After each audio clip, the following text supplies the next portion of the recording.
Oi, gente! No ar, o meu, o seu, nosso podcast Agro 2. E hoje o bate-papo tá super interessante. Nós vamos falar do ouro do agro. É isso mesmo que você está pensando, a maior commodity agrícola do Brasil, quiçá do mundo. Nós vamos entender isso aqui. Ela muito produzida aqui no nosso país, a soja, é isso mesmo, já estava na sua cabeça, né? Pois é, nós estamos comemorando 100 anos do cultivo dessa cultura aqui no nosso país. Uma cultura milenar, nós vamos entender aqui como que ela veio parar no nosso país, que ela não é brasileira, e como ela virou esse boom aí que tá em tudo quanto é coisa que a gente vai comer hoje em dia. Acredite você que é carnívoro, vegetariano, vegano, qualquer pessoa nesse planeta já deve ter provado um pouquinho dela. Mas vamos apresentar quem sabe, né, o nosso entrevistado aqui de hoje, que ele sabe do assunto, ó. Ele é engenheiro agrônomo, mestre em fitotecnia, doutor em genética e melhoramento de plantas, trabalha com desenvolvimento de cultivares de soja para a região centro-norte do Brasil, é atual pesquisador e faz parte do núcleo da Embrapa Soja aqui em Goiás e é diretor técnico também do Instituto Soja Livre. Eu estou falando dele, Odilon Lemos. Seja bem-vindo ao Agro 2. Muito obrigado, Janaína. Prazer estar aqui. Muito bom, muito bom. E esse tema é um tema bastante interessante e é uma oportunidade boa de falarmos dessa cultura que é tão relevante para o nosso país e para o mundo inteiro, né?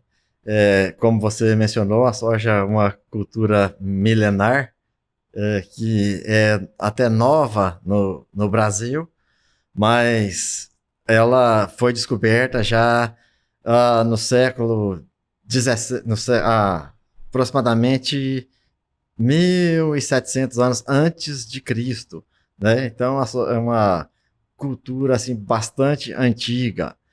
E ela é de origem asiática, certo? O centro de origem dela é na China. E lá na China já despertou o interesse econômico dela lá por volta de 5.000 anos antes de Cristo, já tinha relatos de algum interesse. E até por volta de 2.800, 2.300 antes de Cristo, tem os primeiros relatos, né, a respeito da soja. E dali ela foi ali para a região mais próxima, para a Coreia, para o Japão, né? E há relatos dela na Europa por volta de 1.700 depois de Cristo, né? 1712 já foram os primeiros cultivos na Europa, né? Então já tem bastante tempo que ela vem sendo trabalhada. E vale lembrar que a soja que era cultivada nesse tempo não tem, tem, entre aspas, pouca semelhança com a planta de soja que a gente vê hoje, né? Ela vem sendo trabalhada, desenvolvida e aprimorada constantemente, e adiante nós vamos falar um pouquinho mais a esse respeito. Tanto que no início, quando ela foi cultivada na Europa, né, o principal objetivo era trabalhá-la como hortaliça, né? Nem era um grão para fazer óleo, ração, como é utilizada hoje no Brasil. Então seria para comer a folha, alguma coisa? Para comer a vagem, né? Como uma hortaliça, como um feijão que se come a vagem, né?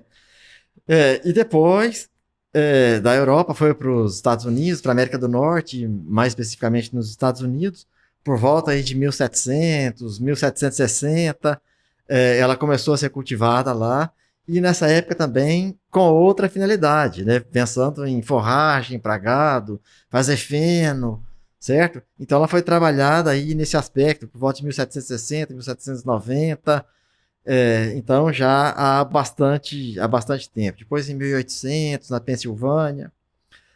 Então ela rodou bastante antes de chegar ao Brasil. Um solo sul-americano, né? Demorou bastante, né? Demorou porque você bastante. falou no 1700, ele já estava na América ali, né? No norte-americano.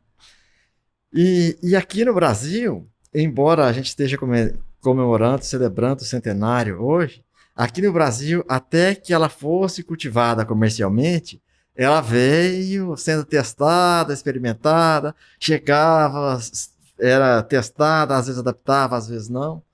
De modo que os primeiros relatos da chegada da soja no Brasil são de 1882, certo?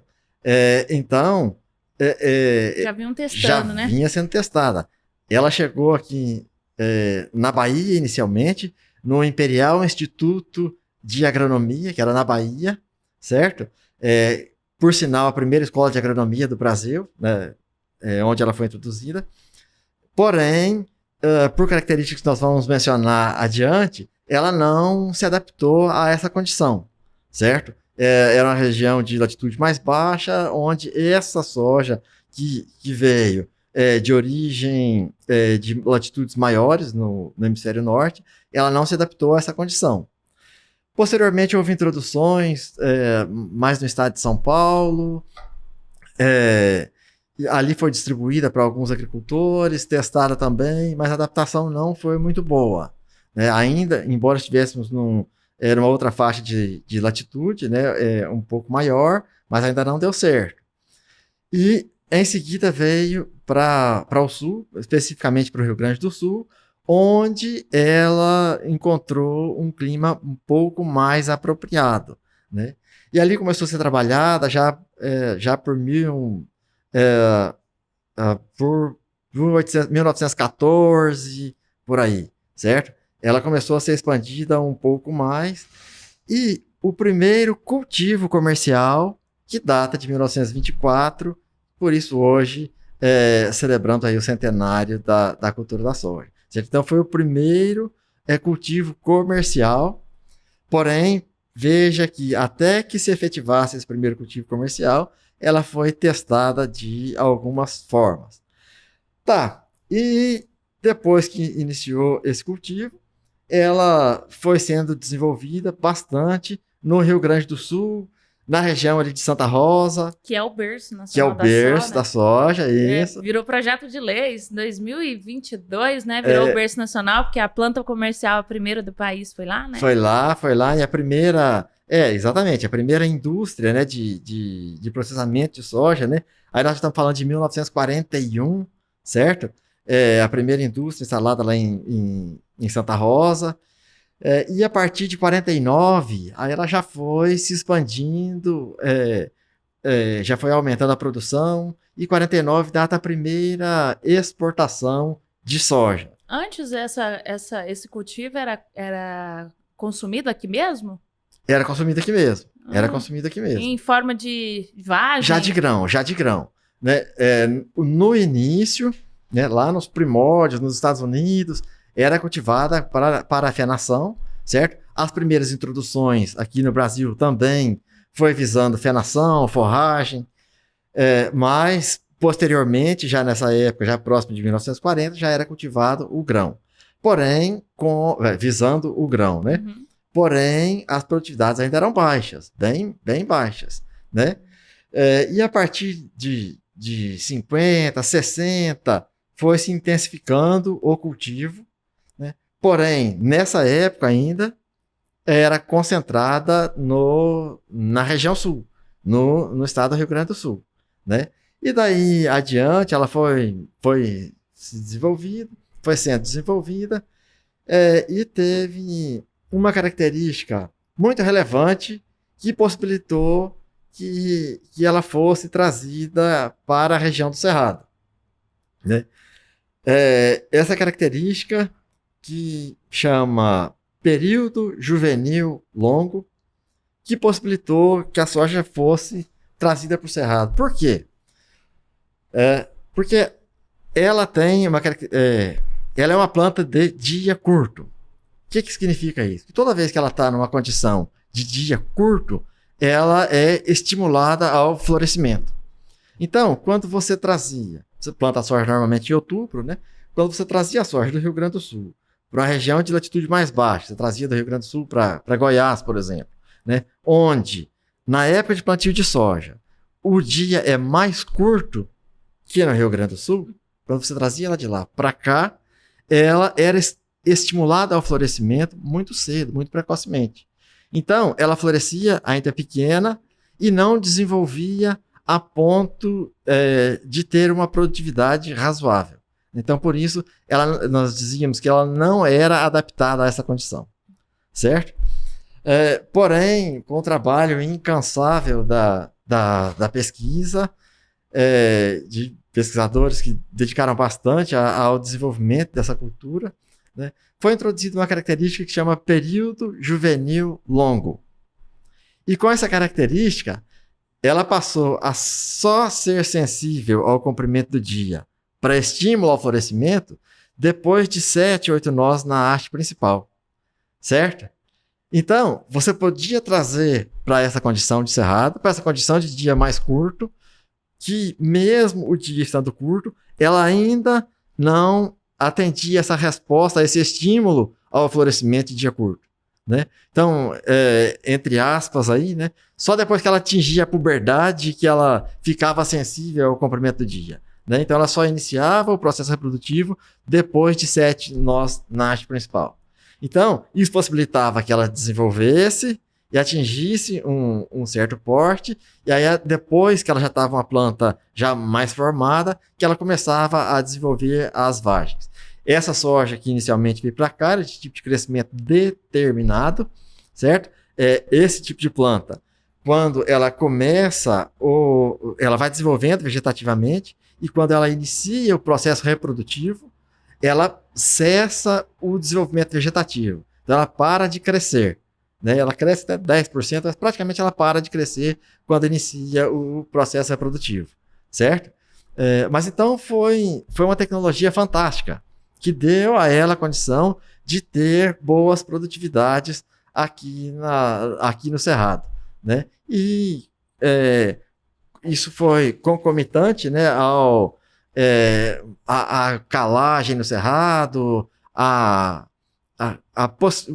essa calagem que possibilitou que fosse feito o cultivo, não só de soja, mas de outras espécies também. A construção de um solo mais rico, né? Um solo mais rico, um solo mais fértil, né? Então, isso possibilitou que a soja e outras culturas fossem cultivadas aqui na região central do Brasil, né? Se a gente fosse falar, por exemplo, a soja, claro que ali na região sul ela também é uma grande cultura, Sim. É muito produzida, mas a gente sabe que hoje a região centro-oeste é a maior produtora de grãos do Brasil.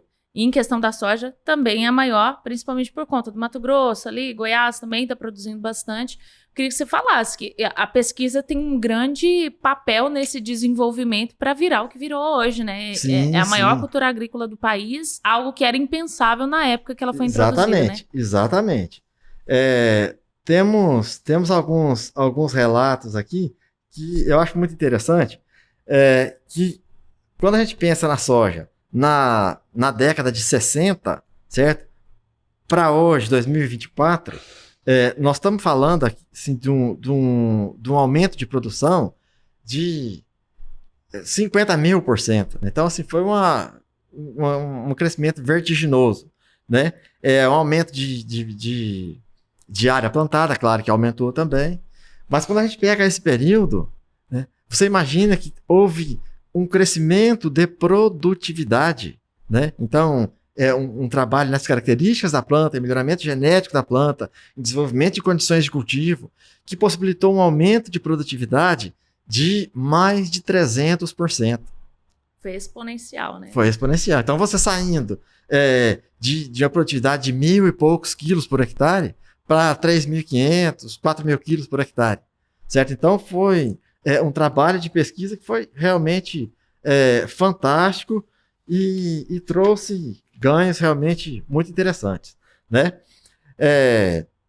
Nessa linha da valorização da pesquisa, da importância da pesquisa para o desenvolvimento do país, da cultura da soja, eu queria relatar também um aspecto que foi fantástico na cultura da soja, que foi o trabalho da fixação biológica de nitrogênio, né? Então, você não precisa fazer a aplicação nitrogenada, de fertilizante nitrogenado na soja, né? Então, uma associação simbiótica da planta de soja com a bactéria, a bactéria fixa o nitrogênio na raiz da soja.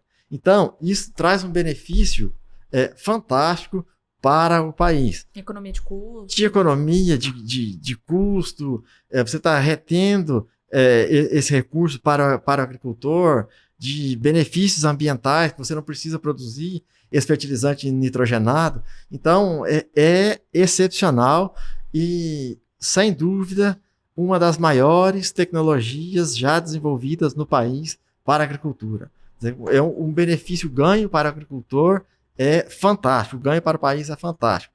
Então, sem dúvida, é um ganho muito grande a fixação biológica na cultura da soja, né? Então, foi uma tecnologia fantástica. Em termos de pesquisa também,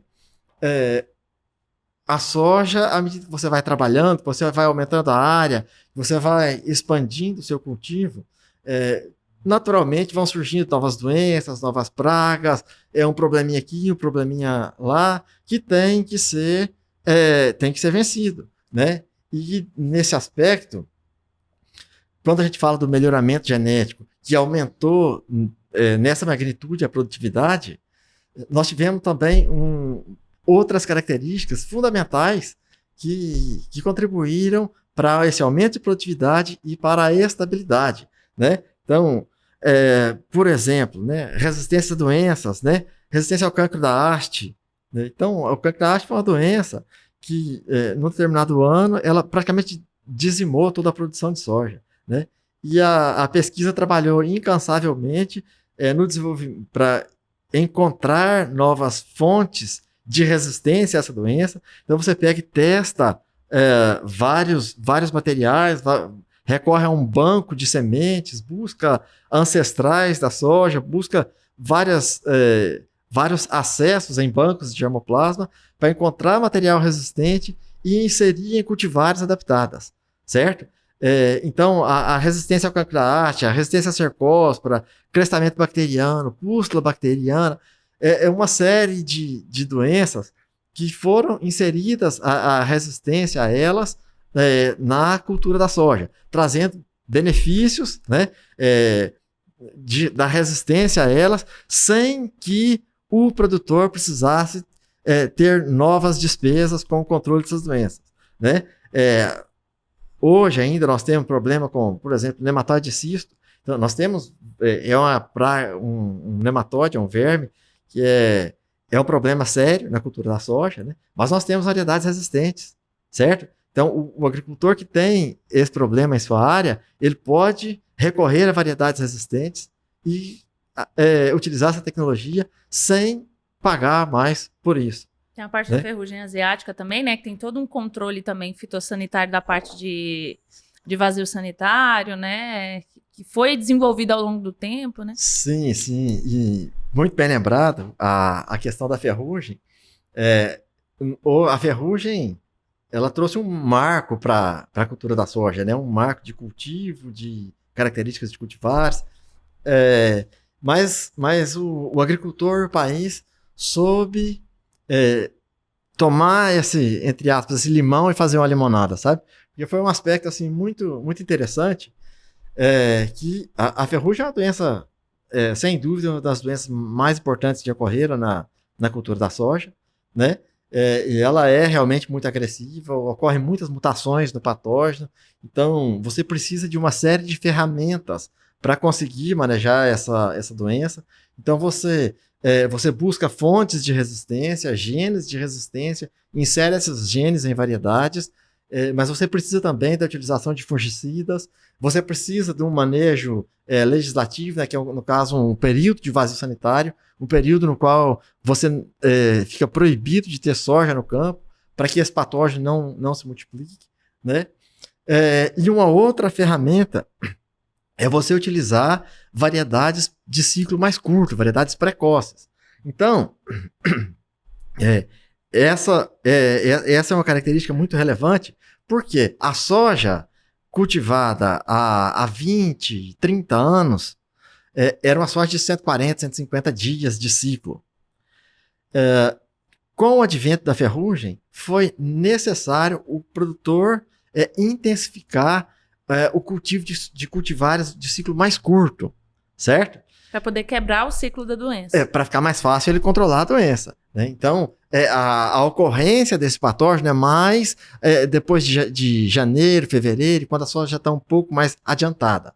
E quando você colhe as lavouras mais precoces, os esporos desse fungo, eles vão para as outras lavouras que ainda não foram colhidas, certo? Então, acaba prejudicando e dificultando o controle dessas lavouras de ciclo mais longo. Então, o produtor ele foi cultivando variedades mais precoces. Tá. E como ele passou a trabalhar variedades, a buscar variedades mais precoces, a pesquisa começou a trabalhar e a desenvolver essas variedades que atendiam ao produtor, que eram variedades precoces, porém produtivas, né? A pesquisa começou a trabalhar e desenvolver essas variedades e percebeu-se, o próprio produtor e pesquisa perceberam que estava sobrando um período com chuva, né? Um período que ainda estava chovendo e não tinha soja no campo. Ah, então era plantado só a soja ali. Era plantada a soja. Já tinha uma safrinha, né? Chamada safrinha porque era uma safra com produtividade mais baixa, plantada numa condição bem marginal. Mas como você começou a utilizar uma soja de 100 dias, de 110 dias, né? Uma soja de ciclo curto, né? Você, em vez de trabalhar uma de 150, você passou para uma de 110. Então sobrou um mês. Sobrou mais um mês ou mais. Então, isso possibilitou que você fizesse uma segunda safra cheia, uma segunda safra com produtividades muito melhores. Que hoje a safrinha, na verdade, é a safrona, né? É uma segunda safra, né? Não é uma safrinha, é uma segunda safra, certo? Então, foi um casamento que deu muito certo, né? O encurtamento do ciclo da soja facilitou o manejo da ferrugem, facilitou o manejo de percevejo também e possibilitou que se fizesse essa segunda safra aproveitando melhor o período de chuva. O que beneficiou muito, inclusive, a pecuária, né? Porque a base principal da ração e farelo de soja seria a parte do milho, né? Exatamente. Né? Então, foi um aspecto favorável também, um aspecto de sucessão de culturas, né? Então, você não tinha mais soja em cima de soja, você tinha soja e milho, né? E hoje o agricultor já está introduzindo milho com braquiária, então você já tem uma braquiária no sistema que você pode utilizar adiante com pastagem também, ou para formação de matéria orgânica no seu solo, né? Então, é uma combinação de cultivos que tem sido assim, muito relevante, muito interessante. Então, se a gente fosse pensar toda essa parte de tecnologia, de diversificação de culturas, começou lá com a soja para poder, no desenvolvimento da cultura, na demanda que tinha por esse grão, que foi se desenvolvendo as outras culturas subjacentes até chegar numa terceira safra hoje em dia. Exatamente. A soja como cultura principal, tendo essa redução de ciclo, foi fundamental para que se intensificasse uma segunda safra e até uma terceira safra, né? Que é nessa parte, inclusive, você estava falando, você pediu que a gente pontuasse sobre a transgenia, que foi essa questão de vocês ir pesquisando genes mais resistentes a doenças, genes mais precoces. Ah, sim. Essa transgenia também é um aspecto muito relevante, que contribuiu para que fosse feito um sistema de plantio direto bem feito, né? Que a principal transgenia na soja foi a resistência ao herbicida glifosato, né? E então possibilitava você ter um bom manejo de plantas daninhas, certo? Então foi uma característica muito relevante, né? Trouxe também uma facilidade operacional, uma facilidade de manejo para o agricultor. E depois dessa resistência, dessa transgenia para resistência ao glifosato, houve também uma resistência a lagartas, certo? E ela vem sendo aprimorada ano após ano, né? Tem alguns cuidados que busca se tomar, como manutenção de área de refúgio, etc., para que a tecnologia seja mais duradoura, né? Mas essa transgenia foi um avanço muito relevante na cultura da soja, né? De manejo de plantas daninhas e de manejo de lagartas, né? Possibilitando, inclusive, reduzir a utilização de inseticidas, né? E mesmo de herbicidas, no início, possibilitou que se utilizasse moléculas, vamos dizer, menos agressivas, né? É claro que com a utilização por muito tempo de uma mesma molécula, trouxe algumas características que precisaram ser ajustadas, né? E hoje já se preconiza essa recomendação de rotação de princípios ativos, tanto para manejo de plantas daninhas, como manejo de doenças, como manejo de pragas, né? Mas foi uma característica muito relevante para o avanço e desenvolvimento da cultura da soja também. E, no princípio, nós tínhamos soja convencional e hoje nós temos ainda a soja convencional, que é a soja não transgênica, porque tem países que buscam, que preferem essa soja não transgênica, né? E é uma oportunidade boa para o Brasil também, que nós temos condição de trabalhar, desenvolver esse tipo de variedade, cultivar uma variedade convencional, e a Embrapa e outras empresas mantêm o seu programa de melhoramento, desenvolvendo as cultivares também convencionais, né? O Instituto Soja Livre valoriza e apoia o desenvolvimento de soja convencional, e o agricultor brasileiro ele pode receber um bônus por essa soja, né? Porque ela virou um nicho, certo? Existe alguns consumidores que buscam essas variedades e estão dispostos a pagar um bônus por ela. Então, o agricultor trabalha, desenvolve essa variedade, mantém ela separada, segregada e entrega para esse cliente que paga um bônus por ela. Então, fica um benefício tanto para esse cliente quanto para o agricultor brasileiro. Legal. Tá certo? E nesses 70 anos aí, vamos supor, de pesquisa, de modernização da agricultura brasileira, eu creio que a Embrapa tem um papel crucial, né? Principalmente lá na década de 50, com a criação dessa empresa, né? Que é uma estatal, né? Que está ali conectada com o governo, com o Ministério da Agricultura. Eu queria que você falasse. Você falou todo o trabalho que a Embrapa fez pela soja, mas como que você vê os avanços da soja, assim, com um dedinho, inclusive teu, dos outros pesquisadores da Embrapa Soja, que fica em Londrina, no Paraná, né? Isso, a sede da Embrapa Soja é em Londrina, no Paraná, né, e foi criada na década de 70, com a criação da Embrapa, logo já foram criadas as unidades, e a Embrapa Soja, né, uma das mais de 40 unidades da Embrapa, né? Sim, sem dúvida, a Embrapa Soja tem pesquisadores extremamente dedicados e teve um papel muito relevante em toda essa trajetória de desenvolvimento da cultura da soja, né? Então, eu acho que eu tenho o privilégio de ter trabalhado com esses colegas que participaram desde o início, né? Desde o início do cultivo da soja e acompanharam toda essa expansão. Não só acompanharam, né? Mas fazem parte dessa história de desenvolvimento da cultura, de expansão da cultura, e contribuindo para a solução de cada problema que aparece e propondo novas soluções que às vezes o agricultor nem está enxergando, e essas soluções são desenvolvidas e propostas, apresentadas. Então, realmente, a Embrapa teve e tem um papel crucial, né, desde a fixação biológica de nitrogênio, inserção de resistência a doenças em variedades, técnicas de cultivo, manejo de doenças, pragas, fertilidade de solos. Então, é uma série de aspectos aí que a Embrapa está envolvida, né?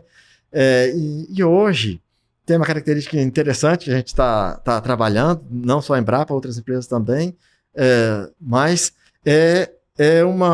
um ajuste na composição do perfil lipídico da soja, certo? De modo que o óleo de soja ele passe a ter características muito próximas do azeite de oliva, por exemplo. Certo? Mais saudável. Sim, então ele dá características industriais muito relevantes, né? Não estou dizendo que vai ter o paladar do azeite de oliva, mas é um tipo de óleo com características industriais muito relevantes em termos de tempo de prateleira dos produtos desenvolvidos com esse óleo, em termos de possibilidade de utilização de fritura, né? O ponto de fumaça mais adequado, mais alto, possibilita que você utilize por mais tempo um óleo numa fritura, mesmo para a produção de lubrificantes, dá um lubrificante de melhor qualidade, e até para a produção de asfalto, dá a soja está em tudo. Nós vamos falar daqui a pouco. O Odilon vai dar o pitaco dele aqui sobre essa questão da soja está em tudo. Incrível como essa cultura está presente no nosso dia a dia. Inclusive, eu vou dar uns dados aqui da safra desse ano, que eu anotei. Olha, a abertura inclusive, do Plantio Nacional de Soja, né?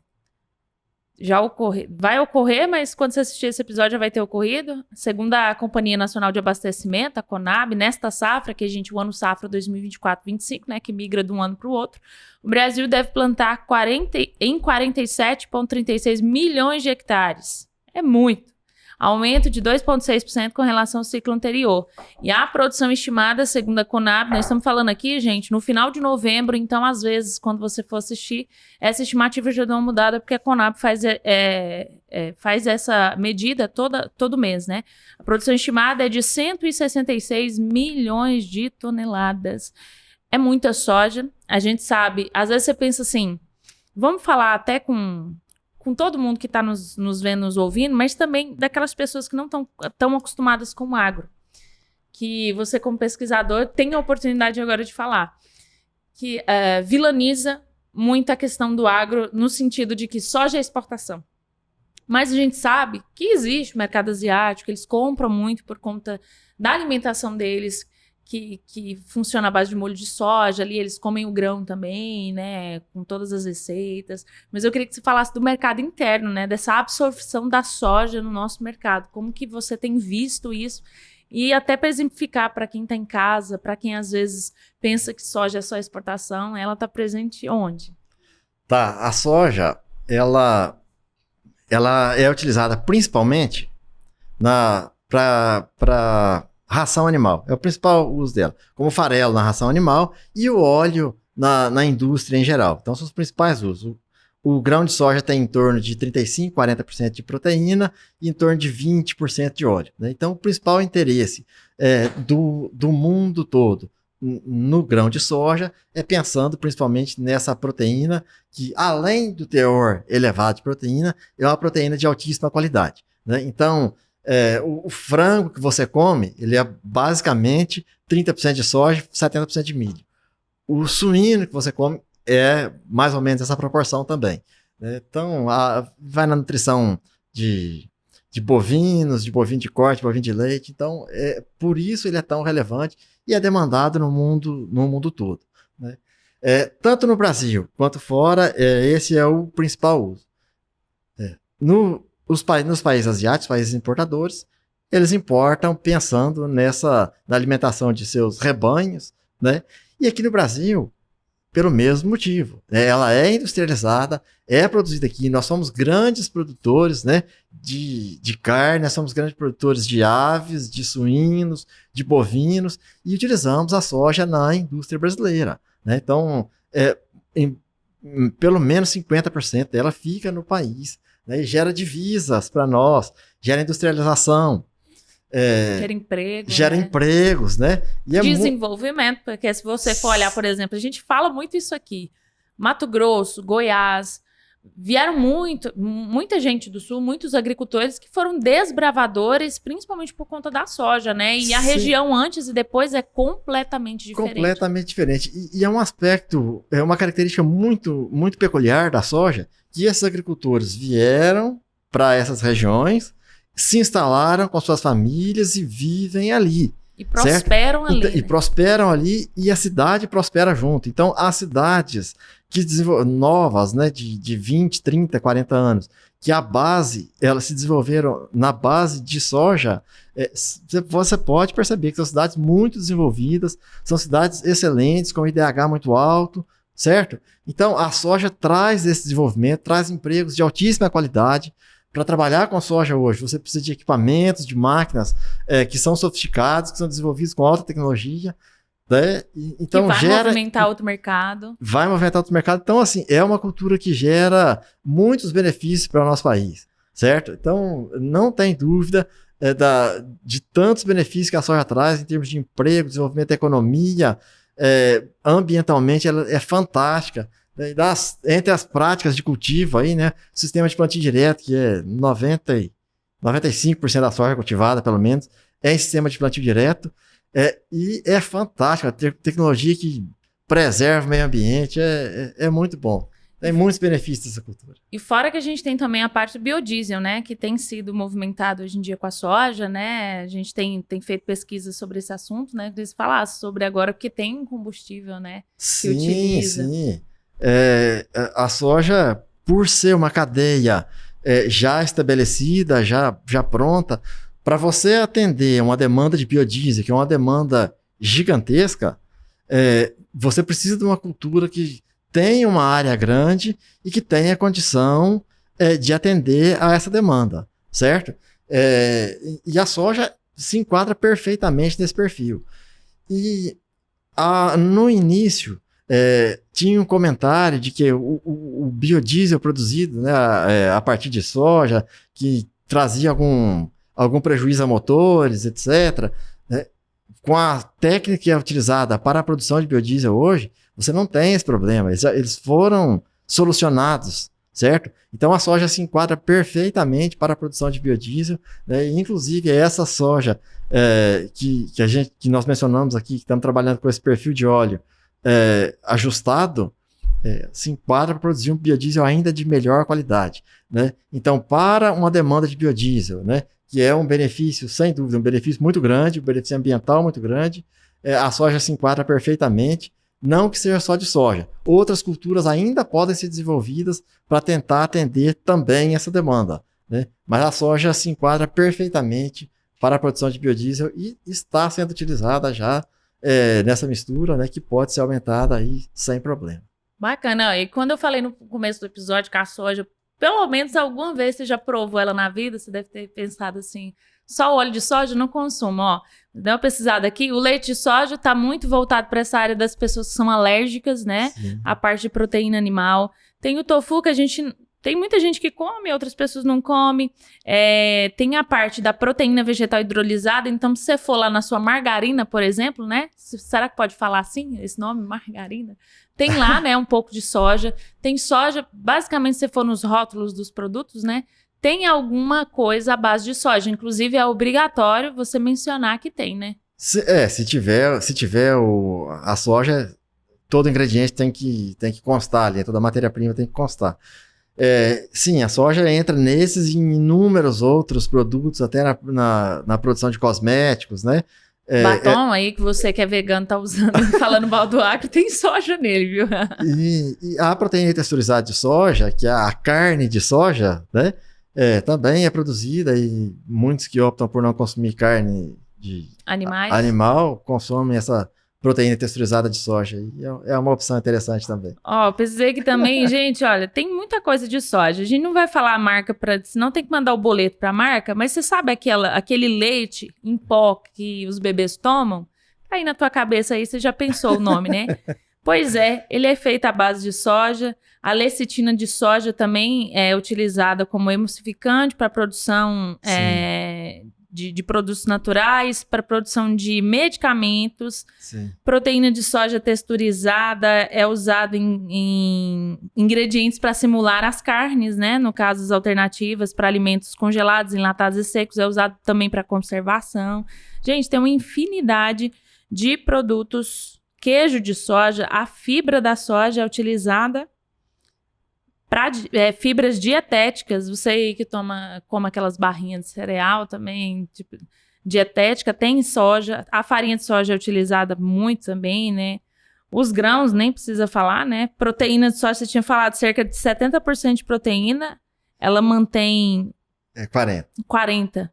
40. Proteína isolada de soja, gente... Tem muita coisa. O molho shoyu aí que você... Sim. Iogurte, grãos integrais, tem a base de soja. Manteiga de amendoim, gente, tem coisa demais. Você tá doido. Até na produção de borracha, né? Utilização de produção de pneu. Já tem pneu produzido à base de soja. Na produção de asfalto, utiliza soja. Então, o uso realmente é bastante amplo. Não pode dizer infinito, né? Mas basicamente está no dia a dia de todo mundo, né?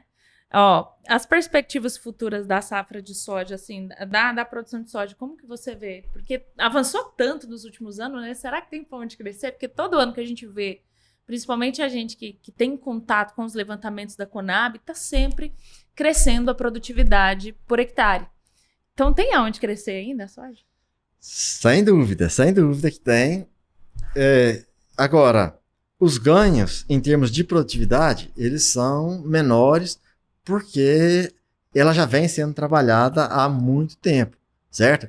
Então, os ganhos iniciais são bastante grandes, elevados, e à medida que você vai trabalhando bastante, você vai obtendo ganhos, mas são mais difíceis de serem obtidos, certo? Mas não tem dúvida que ano após ano você tem ganhos, tanto em termos de produtividade, de ajuste de ciclo, de resistência a doenças, de agregação de característica distinta. Então, isso vem acontecendo e tem muita empresa trabalhando no desenvolvimento dessas variedades, no melhoramento da soja, né? Para que ela possa cada vez mais atender aí aos anseios do produtor, da população, né? Então, sem dúvida que tem ganhos, né? E em termos de área, nós podemos expandir ainda a produção no Brasil, até por substituição de áreas, por exemplo, de pastagens degradadas, né? Por meio de integração. Então, você não precisa necessariamente abrir novas áreas para aumentar a produção de soja, né? E é o que, em boa parte, o país vem fazendo, né? Você pega nesse crescimento de soja, nesse crescimento da área de produção de soja, boa parte dela, talvez a maior parte dela, seja em áreas de substituição de pastagem degradada, em áreas que não eram utilizadas numa agricultura muito intensiva, né? Você passa a trabalhar a soja e outras culturas. Numa área que você só tinha uma pastagem, você passa a adubar, produzir soja, produzir milho, faz uma terceira safra com braquiária e põe boi no sistema. Então você vai intensificando o uso e isso possibilita que você aumente a produção de soja no país sem necessariamente abrir novas áreas, né? Então tem espaço para crescer. Bacana, ó. E o Odilon fala isso brilhando o olho, eu queria entender como é que você foi parar na soja. Você é do ramo, sua família como que você se tornou engenheiro agrônomo e foi mergulhar de cabeça nessa cultura? Interessante essa questão. Eu fui conhecer a soja quando eu fui para a universidade. Eu sou do sul de Minas, e a soja na minha região era uma cultura que não existia, né? Até a década de 90, 1995, não tinha soja lá. Então eu fui conhecer a soja na universidade, até uma situação interessante, que eu era estagiário, e eu estava roçando um experimento, estava com a foice, roçando um experimento no final de tarde, e um veterano me chamou viu que eu estava trabalhando lá, me chamou para começar a trabalhar com soja. Ele estava saindo e precisava de alguém para ficar no lugar dele. E achei que a oportunidade era interessante, e a partir dali nós começamos a trabalhar na Universidade de Viçosa, no Bioagro, onde eu trabalhei desde o início da graduação, na pós-graduação, mestrado, doutorado. E a partir dali, desde essa época, estamos trabalhando. E em Minas, nós produzimos um pouco de soja lá também, passamos a produzir, não só nós, e vários outros produtores na região, né? E quando entrei para a Embrapa, quando teve a oportunidade, eu já entrei para a Embrapa Soja, que é a cultura que eu aprendi a gostar e sou apaixonado pela soja, né? Estamos aí até hoje trabalhando e pretendemos seguir nessa linha. E a família cresceu, expandiu, prosperou a família à base da soja. À base da soja. Ó, e ele falou aqui, deixa eu ler de novo, ele é diretor técnico do Instituto Soja Livre. Então, a gente partindo para o final, o que seria esse instituto?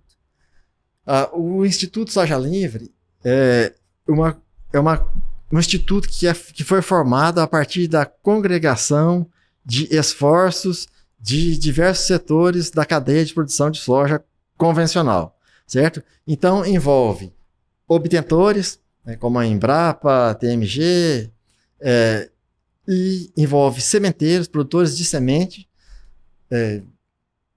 sementes Coati, entre outras sementeiras aí que fazem parte, e empresas que processam a soja, certo? A Caramuru, que é parte do Instituto Soja Livre, e outras empresas que processam soja também. Então, esses segmentos se juntaram e formaram o Instituto Soja Livre a fim de congregar esses esforços e fomentar tanto o desenvolvimento de cultivares de soja, né, manter o desenvolvimento de cultivares de soja convencional, certo? E trabalhar a produção de sementes, a abertura de novos mercados, né? Por quê? Porque houve um tempo que havia o interesse de alguns mercados na soja convencional, mas a maior parte das empresas de desenvolvimento de cultivares parou de trabalhar soja convencional, começou a trabalhar só nas transgênicas. Uhum. Né? E esse nicho é um nicho relevante, né? E um lema do Soja Livre é cultive a sua liberdade de escolha. Então, havia o interesse desse instituto de manter para o agricultor a sua liberdade de escolher se quer plantar uma soja transgênica ou quer plantar uma soja convencional, certo? Então, aquele que se interessasse por plantar soja convencional, o Instituto fomenta e visa estimular que haja cultivares competitivas, produtivas, de diversos ciclos, para atender aquele produtor que queira cultivar a soja convencional. Né? E o sementeiro que quer produzir semente de soja convencional também, ele tem essas cultivares que sejam produtivas. As empresas que processam, que comercializam, também têm essa soja para comercialização. Né? Ah, bacana. Olha, vou colocar aí na tela aí, o Pedro vai colocar pra gente, sojalivre.com.br, é só você entrar lá. Tem também o Instagram, né? Sim, vou entrar sim. aqui só para eu ver qual que é o arroba. Soja.livre é o arroba. Vou colocar aí na tela também. Segue também, né? Arroba Embrapa Soja, arroba Embrapa também. E o Odilon, arroba odilon.lemos.52, tá aí na tela também. Segue também nas redes sociais a Embrapa, né? Vai lá no site também, embrapa.br, que tem todas as informações sobre soja, inclusive nos próximos anos aí deve evoluir muita pesquisa. Opa, dessa sem parte dúvida. aí, sem dúvida, né? Tá crescendo bastante. E só para lembrar que o Brasil é o maior produtor e exportador dessa cultura no planeta. É muita responsa, né? Exatamente, exatamente. Ó, você que é produtor de soja, você que trabalha com soja, compartilha esse episódio com alguém, né? Para gerar conhecimento, né, não? Sem dúvida, sem dúvida.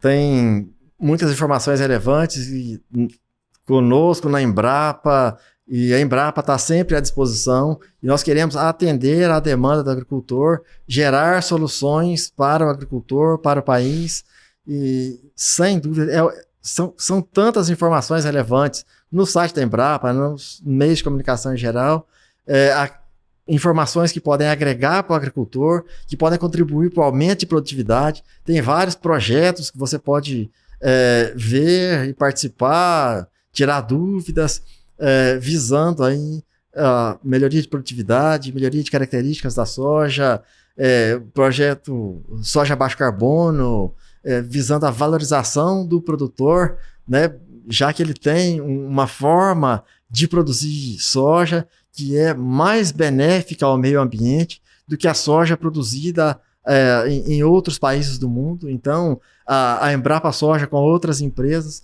está trabalhando para trazer números de quão benéfico é a soja para o Brasil e para mostrar, quantificar o diferencial da soja do Brasil para a soja de outros países, de modo que o produtor brasileiro possa aproveitar esse benefício e essa contribuição que ele traz ao meio ambiente. Bacana, Odilon. Obrigada pela sua participação, pela sua paixão pela soja. A gente agradece, né? Porque estamos à disposição, sempre à disposição, e eu que agradeço. É um prazer falar com vocês e precisando, estamos à disposição.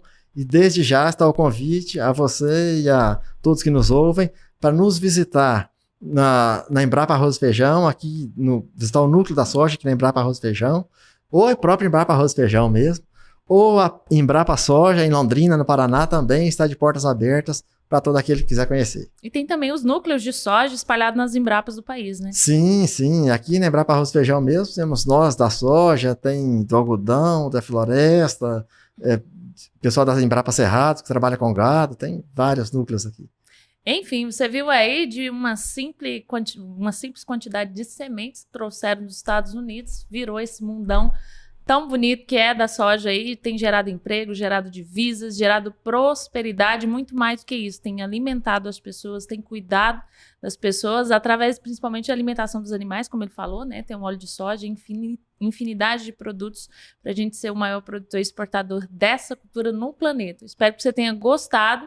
Parabéns aí para todos os produtores de soja do nosso país, todos os pesquisadores, todos os profissionais do agro envolvidos nessa cadeia que é multimilionária e tem todos os requisitos de sustentabilidade que o planeta precisa. É a soja mais sustentável do mundo. A gente reitera aqui que a Embrapa, inclusive, está fazendo esse levantamento para provar para você que a soja brasileira é responsável em todo o planeta, mais do que qualquer um que produz nesse mundão afora. Espero que você tenha gostado desse episódio. Tá aí precisando de mais conhecimento sobre soja, ou conhece um amigo que às vezes precisava ver esse episódio, compartilha com ele, manda nos grupos também, ativa o sininho aqui do nosso YouTube, toda semana 2 episódios de diferentes assuntos do agronegócio. Se inscreva nesse canal para você não perder nada.